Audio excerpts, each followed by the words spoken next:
आज Doubtnut app download करें। Doubtnut पर अपने सभी गणित, रसायन विज्ञान, भौतिक विज्ञान और जीव विज्ञान के डाउट्स का करो सफाया। बस प्रश्न की फोटो खींचो, एक ही प्रश्न को क्रॉप करो और तुरंत वीडियो सोल्यूशन पाओ।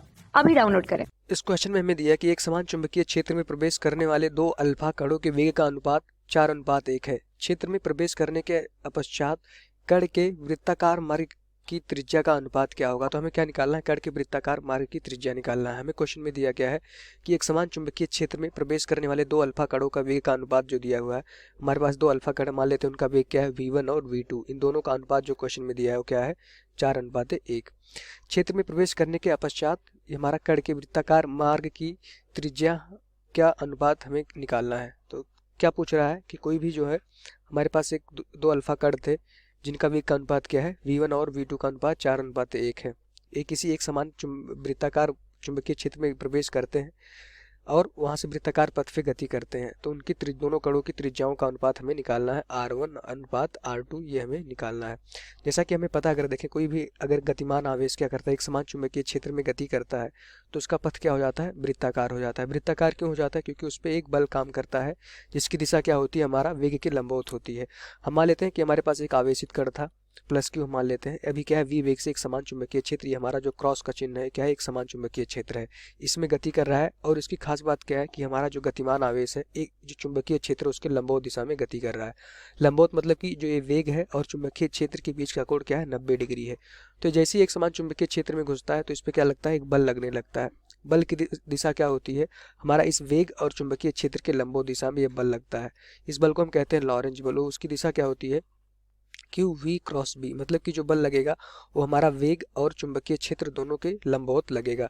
तो ऐसे देखेंगे बल हमारा क्या है, वेग के लंबवत है। अब हमें पता है कि अगर कोई भी बल वेग के लंबवत दिशा में लगता है, इस तरह से हम मान लेते हैं हमारे पास वेग इस दिशा में था वस्तु का, बल अभी इसके वेग के लंबवत लग रहा है, तो इस वस्तु का जो पथ होता है क्या हो जाता है, एक वृत्ताकार गति हो जाती है। मतलब ये बल क्या करता है, वस्तु को वृत्ताकार पथ पे क्या करता है, गति करवाता है।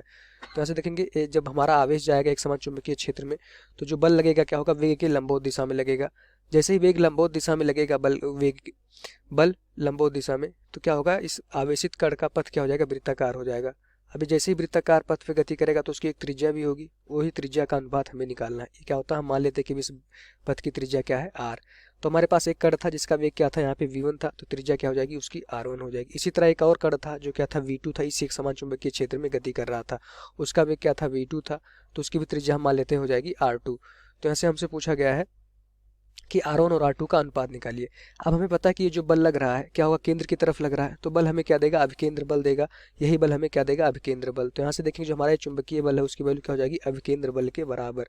तो यहाँ से अगर हम देखें ये क्या होगा, हमारा अभिकेंद्र बल। चूंकि अभिकेंद्र बल इसलिए होगा क्योंकि ये जो बल है हमारा केंद्र की तरफ लग रहा है और यही बल क्या कर रहा है, हमारा अभिकेंद्र बल की पूर्ति कर रहा है, तभी ये वस्तु क्या होगी, वृत्ताकार पथ पर गति करेगी। अगर ये अभिकेंद्र बल केंद्र की तरफ ना लगता तो वस्तु सीधे निकल जाती, वृत्ताकार पथ पर गति नहीं करती। तो यहाँ से अभिकेंद्र बल देखेंगे उसकी वैल्यू क्या होती है, m v square upon r. M क्या होता है, इस आवेश का द्रव्यमान होता है, वेग क्या होता है, इस आवेश का वेग होता है, और आर क्या होता है, जिस पथ पर आवेश हमारा गति कर रहा है उसकी त्रिज्या होती है। तो चुंबकीय बल किसके बराबर होता है, क्यू वी बी। क्यू क्या होता है, आवेश होता है, वी क्या होता है, हमारा वेग होता है, और बी क्या होता है, एक समान चुंबकीय क्षेत्र। तो यहाँ से देखेंगे एक वी से भी हमारा कट जाएगा। हमें आर निकालना था तो आर की वैल्यू हो जाएगी हमारा यहाँ से M V upon Q B. ये हमारा क्या होता है, आर। अब अगर देखें आर के लिए हमने व्यंजक स्थापित कर दिया। अब r1 मान लेते हैं क्या था, जब हमारा कण का वेग v1 था, तो यहाँ से r1 की वैल्यू क्या हो जाएगी, यहाँ से बराबर M v1 upon Q B. अच्छा, यहाँ से एक चीज़ हम क्या देख पा रहे हैं कि जो हमारा r है, अगर हम देखें r किसके समानुपाती है, वेग के। तो क्वेश्चन में हमें वेग दिया है, r के बारे में, त्रिज्या के बारे में पूछा जा रहा है। तो यहाँ से हम देख पा रहे हैं कि अगर r क्या है, वेग के समानुपाती है, तो अगर एक कण का वेग क्या हो जाएगा, r1 समानुपाती हो जाएगा v1 का, और जो दूसरे कण का वेग है r2 समानुपाती हो जाएगा v2 का। तो दोनों का अगर हम रेशियो निकालेंगे r1 अपॉन r2 किसके बराबर हो जाएगा, हमारा v1 अपॉन v2 के। तो दोनों की त्रिज्याओं का अनुपात पूछा गया था, v1 अपॉन v2 की वैल्यू क्वेश्चन में हमें दी थी क्या है, 4:1। यही हमारा क्या हो जाएगा, r1 अपॉन r2 का भी अनुपात हो जाएगा। चूंकि यहाँ से हम देखें जो व्यंजक निकाले थे, जो हमारी त्रिज्या थी वो क्या थी, वेग के समानुपाती थी। मतलब कि वेग के जैसे वेग बढ़ेगा तो वैसे भी हमारी त्रिज्या उसी अनुपात में बढ़ेगी। तो यहाँ से पहले कण का वेग क्या था, r1 v1 था, तो हमने उसकी त्रिज्या देखी r1, r1 किसके समानुपाती होगा, v1 के। इसी तरह r2 दूसरे कण का त्रिज्या किसके समानुपाती होगी, v2 के। तो दोनों का क्या है, r1 डायरेक्टली समानुपाती है v1 के, तो ऐसे दोनों का अनुपात भी क्या हो जाएगा, r1 और r2 का v1/v2 के बराबर हो जाएगा। यही हमारा क्या हो जाएगा, आंसर हो जाएगा इस क्वेश्चन का। तो हमेशा याद रखिए जो चुंबकीय बल होता है वो क्या लगता है, वेग के लंबवत दिशा में लगता है। जो त्रिज्या का सूत्र आता है r बराबर क्या होता है, mv/qb। तो यहाँ से हम देखेंगे जो त्रिज्या होता है हमारा वेग के क्या होता है, अनुक्रमानुपाती होता है। तो यहाँ से r1 और r2 का अनुपात वही होता है जो उसके वेगों का अनुपात होता है। यही हमारा क्या हो जाएगा, आंसर हो जाएगा। Thank you. कक्षा 6वीं से 12वीं से लेकर नीट, IIT, JEE वो एडवांस के लेवल तक 1 करोड़ से ज्यादा छात्रों का भरोसा। आज ही डाउनलोड करें डाउटनेट ऐप या व्हाट्सएप करें अपने सारे डाउट्स 8400 400 400 पर।